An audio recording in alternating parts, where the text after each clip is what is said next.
ကိုရက်ကောက်မှာ content monetization မပွင့်တဲ့သူတွေဘယ်လိုလုပ်ရမလဲဆိုတော့အခုကျွန်တော်လာပြောပြမှာဖြစ်ပါတယ်ကြည့်ချင်တဲ့သူတွေဒီဗီဒီယိုလေးကိုအဆုံးထိကြည့်တော့ကြပါနော်ကိုရက်ကောက်မှာ CM မပွင့်တာကအကြောင်းအရာများရှိပါတယ်ကိုရက်ကောက်ပိတ်ခံထိတာမျိုးအနီတွေအဝါတွေထိတာမျိုး follower တွေနဲတာနဲ့များတာနဲ့မဆိုင်ပါဘူးတချို့ကျွန်တော်မှတင်တန်းလာတဲ့သူတွေ view တွေ follower တွေများပြီး CM မပွင့်တဲ့သူတွေလည်းအများကြီးရှိပါတယ်ဒါတွေဟာဆိုရင်ကိုရက်ကောက်ကအစကတည်းကနီးလက်မမှန်လေးမလုပ်ထားလို့ပဲဖြစ်ပါတယ်ခင်ဗျအဲ့ဒါဆိုရင် CM ပွင့်ရအောင်ဘယ်လိုလုပ်ရမလဲဆိုတော့တချို့သူတွေကလည်းစာတင်ကြပါတယ်စာတင်တိုင်းလည်းမပွဲပါဘူးเนาะဘာဖြစ်လို့လဲဆိုတော့ကိုကစာတင်ပြီးဗီဒီယိုတို့ဓာတ်ပုံတို့ပုံမှန်မတင်ရင်လည်းမပွဲပါဘူးเนาะနောက်တစ်ခုကျွန်တော်လာပြောပြမယ့်အချက်ကအရန်ကိုရည်ကြီးပါတယ်ခင်ဗျာဒီအချက်ရဆိုရင်ဘာလို့ရမလဲဆိုတော့ကိုရဲ့ကောင်းမှာကိုရဲ့ပေးမှာ live လွှင့်ပေးရမှာပဲဖြစ်ပါတယ်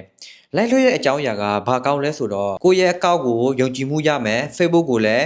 ယုံကြည်မှုပေးတာပေါ့နော်ဒါကတော့ပေါ့နော်ဒီအချက်လက်ဟာဆိုရင်ရေးကြည့်ပါတယ်ခင်ဗျတရက်ကိုတစ်ကြိမ်မဟုတ်တစ်ပတ်ကို3-4ကြိမ်လောက်လိုက်လွှဲပေးပါနော်နောက်တစ်ခုကလူတော်တော်များသိတယ်လို့ပဲကိုရဲ့အကောက်တို့ပေးတော့မှာပေါ့နော်ဓာတ်ပုံတို့ဗီဒီယိုတို့အမြဲတမ်းပုံမှန်လေးတင်ပေးသွားပါခင်ဗျတနေ့ကိုတစ်ပုတ်မဟုတ်နှစ်ပုတ်တို့အမြဲတမ်းတင်ပေးပါနော်ဒီလိုမျိုးလုပ်ချင်ရဆိုရင်ကိုရဲ့အကောက်ကို CM မြန်မြန်ပွင့်နိုင်စေတယ်ပေါ့နော်ဒါကကျွန်တော်ရဲ့အကောက်နဲ့လက်ရှိစားလာတာပဲဖြစ်ပါတယ်နော်โอเคပါဒါကတော့ Facebook မှာငွေရှာမဲ့သူတွေအတွက်နီလန်းလေးတစ်ခုကျွန်တော်လာပြောပြတာပဲဖြစ်ပါတယ်နော်နီလန်းမှသိရှင်တော့ကျွန်တော်ရဲ့တင်တန်းကိုလာ join လို့ရတယ်ခင်ဗျအားလုံးပဲကျွန်တော်ဗီဒီယိုကိုကြည့်ရှုပေးလို့ကျေးဇူးတင်ပါတယ်ခင်ဗျ